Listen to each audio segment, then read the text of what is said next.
حي على الفلاح.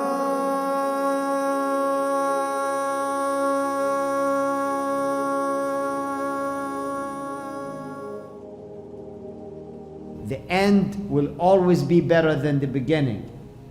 He says, anyone who is afflicted with any tragedy in their life or any hardship or difficulty in their life, let them find comfort in remembering my tragedies, my trials in life. He was born without a father, and he moved from one household to another household, 4 years with his foster mother. Then he comes and joins his mother for another year. Then he travels with his mother to Medina. He was 6 years old when he was there. He meets his cousins and he enjoys living like a child for a month. Then he comes back with his mother. His mother takes him to visit his father's grave, and he sees his father's grave, so he has that closure. Then his mother gets sick on the way. Then she dies on the way. He's 6 years old. He sees his mother being buried right in front of his own eyes.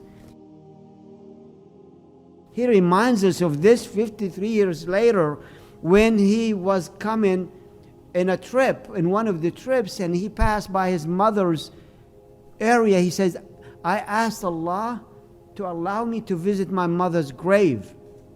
And he went and visited his mother's grave with the companions, and he started sobbing, showing his true sadness. For a long time, he had held and upheld and bottled that sadness as a young child. 6 years of age, losing his mother, it's tragic. Then he loses his grandfather, who was another father to him. He didn't know any other father except him. He loses him at 8 years of age. Then he goes to his uncle. His uncle becomes his father figure for a long time. And his uncle is very poor. They live a life of poverty. So you think of life of an orphan and all the emotions that comes with it.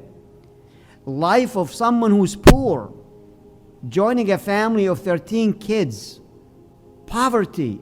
He used to say when he was a young child, when he was 11 years old, he used to go and tend for sheep for the people of Mecca. He said for pennies. He would take just pennies. And for you could imagine the difficulty of being a shepherd, taking care of sheep. The Prophet went through it all. Then it goes on, the losses goes on. He loses his children one by one, right in front of him. Except for one, all of them died. He cried at one of the incidents where his child Ibrahim was buried in front of him. He was burying his own child, and he lost him, and he cried. He lost his grandchildren from Zainab. He lost Zainab. He lost Kulthum. He lost Ruqayya. He lost Al-Qasim. He lost Abdullah. He lost Ibrahim. Children, how difficult it is, a father losing his children. So he was an orphan and also lost his children. So anything you could ever have gone through, the Prophet ﷺ went through it. Slander, you name it.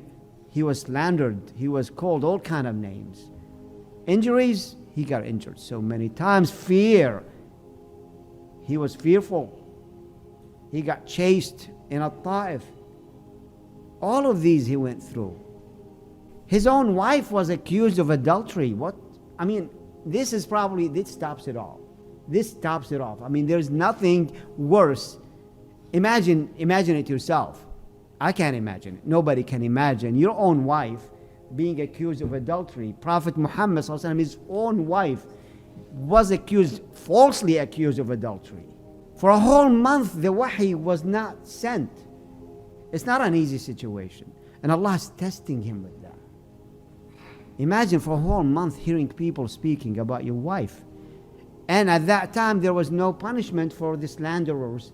It happened after that. when Allah revealed her innocence a month later. Imagine that. Being literally injured and cut in the battle. All of this. That gives you another perspective now when you hear the hadith. It's a lesson in empathy. Whatever I went through, the Prophet ﷺ all went through it. And you know what? He is the friend of Allah. He is the beloved of Allah. What does that tell you about life? It tells you the rule of life. Life is for testing. Life is for trials. And those who are stronger in their faith, they will be tried the most. And when you remember that, you feel comforted, because Allah told the Prophet, وَلَلْآخِرَةُ خَيْرٌ لَكَ مِنَ الْأُولَى, that the end is better for you than the beginning. In all of your trials, in all of the Prophet's trials, every one of them, the end was better than the beginning. The beginning was hard and difficult and painful, but then it became easier. It's comforting to you. It's comforting to all of us. It teaches us empathy. It teaches us how to feel how others felt. And that's how the Prophet ﷺ was. Because then Allah told him, أَلَمْ يَجِدْكَ يَتِيمًا فَآوَى, right? Didn't He find you an orphan and sheltered you? وَوَجَدَكَ عَائِلًا فَأَغْنَى, and find you poor and enriched you?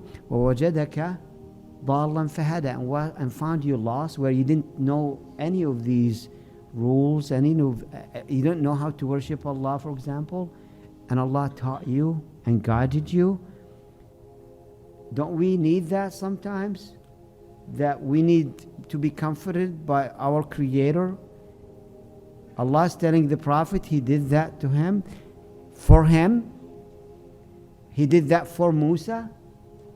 The story of Musa was revealed to the Prophet in its whole entirety in Surah Al-Qasas as he was leaving Mecca, when he was expelled. That's another trial. When he was kicked out of his own town, telling him that Musa left for 10 years, you will be back in 10 years. The clues are all there. You just need to look at them with a clear mind and an open heart. And that's why it gives me a complete different understanding of this hadith, that anything that happens to me, it happened to the Prophet sallallahu alaihi wasallam, and even worse, and it got easier. And it got easier. It gives us comfort. Think about this. The Prophet ﷺ, I repeat it again, any one of you who has been afflicted with any tragedy, let him remember, as he goes through this tragedy, let him remember what the Prophet himself went through. Because there was no worse tragedy than the tragedy of the loss of Prophet Muhammad ﷺ. The death of the Prophet ﷺ was very tragic for all the Ummah. We lost our leader. We lost our guide. We lost the person that Allah said that He sent as mercy to all mankind. But Allah subhanahu wa ta'ala is there. Allah is the source of mercy. Allah is the source of guidance. Allah is the source of compassion. Allah is the source of relief. Allah is the source of everything that we need.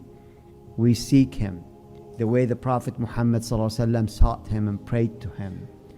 And He is with us in His sunnah and in His way. One lesson that I learned is life is really not important to Allah subhanahu wa ta'ala.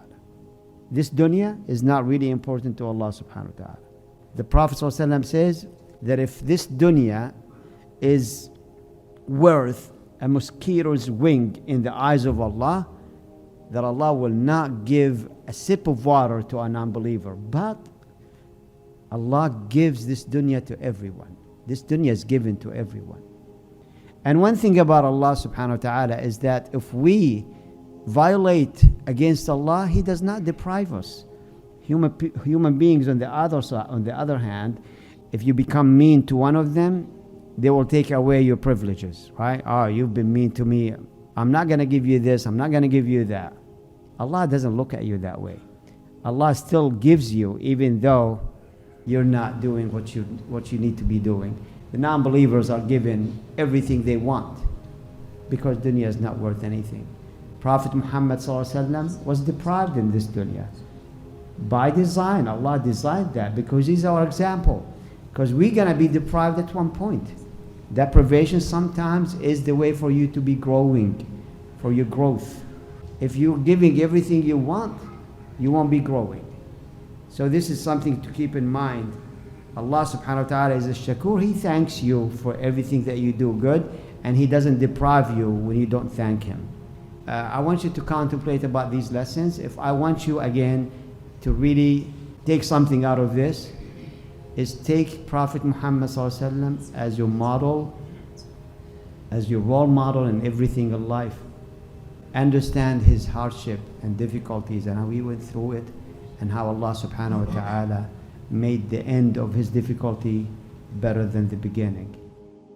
The end will always be better than the beginning. You learn a lesson from that. Not just the hereafter is better than the dunya, but also the end in everything you go through. It begins as hard. It begins as difficult. Always the beginnings are hard and difficult. But as you go through the journey, things will get easier. And you'll see that Allah subhanahu wa ta'ala is making it easier for you, where the end will get better. You'll reap the fruits. And then you'll start again with another ordeal. I'm saying this because I want to go with you on a journey with the Prophet Muhammad sallallahu alaihi wasallam. In a way, we need to realize that as Allah told the Prophet Muhammad to draw the lessons from the prophets before him, we too need to draw the lessons from the Prophet's life himself and take it seriously in our life, that our life and everything that we go through, we need to compare it to what Prophet Muhammad ﷺ went through. When you are afflicted with a tragedy or a calamity, remember your calamity along with remembering what the Prophet Muhammad ﷺ went through, and his losses, and eventually his death. Because that is the most difficult tragedy.